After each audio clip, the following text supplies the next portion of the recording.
I'm really thrilled to be sitting with one of the conveners of this ACIAR Seeds of Change conference, and that is Dr. Jayne Curnow. Jayne is the Research Program Manager for Social Sciences. She chairs the Gender Committee, and she led the development of the ACIAR Gender Equity Strategy and Policy across the agency and its research programs. And just to add in that Jayne is also fluent in Bahasa, Indonesia and Malay. Dr. Jayne Curnow, congratulations at the start of this conference. You must be thrilled. Look, I'm beside myself with excitement and riding the energy that is here. There is such a buzz around that 280 people from 45 countries have convened to discuss what is actually a small part of agricultural research, but an incredibly important part. How did it start? Tell us, speaking of seeds, what were the seeds of this? Not long after I joined ACIAR, I was starting to meet the project leaders that had areas of research in my portfolio, and Professor Barbara Pamphilon was one of those people.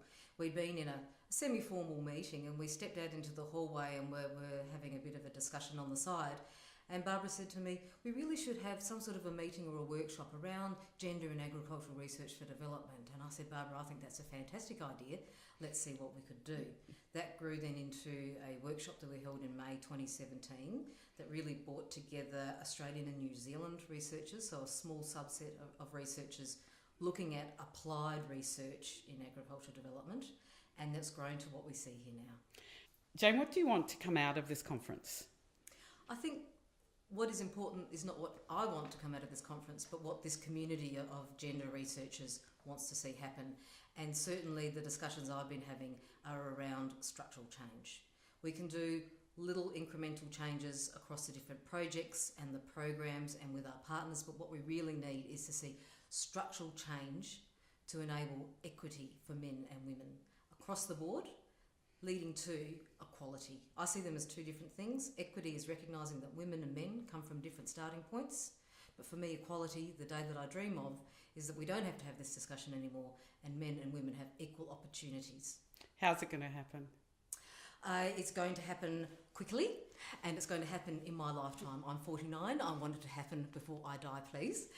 It's going to happen, as we're seeing here at the conference, by bringing more men into the discussion, by not just focusing on women, by focusing also on men and masculinities. And I believe that is not a problem. I believe that is something that will benefit both men and women. And so there's something there that I think we really haven't addressed clearly yet, which is that there is benefits for everyone from achieving equality for women. It's not a zero-sum game. In one of the opening addresses, Catherine Gibson talked about harmony in the household, that both people are happy. And that's the key to it, as you say, bringing men into this conversation, male champions. Absolutely. You know, the ACIAR CEO, Andrew Campbell, is a champion of change. He's a male champion of change. So we see that at that structural level happening. But also, if I can use an example from one of our research projects in Papua New Guinea, they work with the family farms teams approach. And it's working, it's not doing any harm. We know that it's really helping families come together, recognising and valuing the role of both men and women within the household, and bringing them together to contribute equally and plan equally for their family future. Just to kind of sum up, what's the most important element of this kind of change?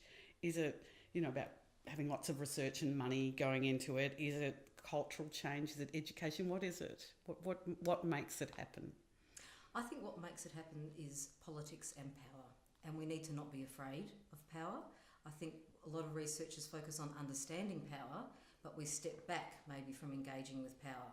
But power can be a good thing. We don't have to be afraid of it, and it can be shared. It's not something that one grabs and holds onto. One can share power, and that is the way forward, I believe. Dr. Jayne Curnow, great to talk to you. Thank you. Thanks, Alex.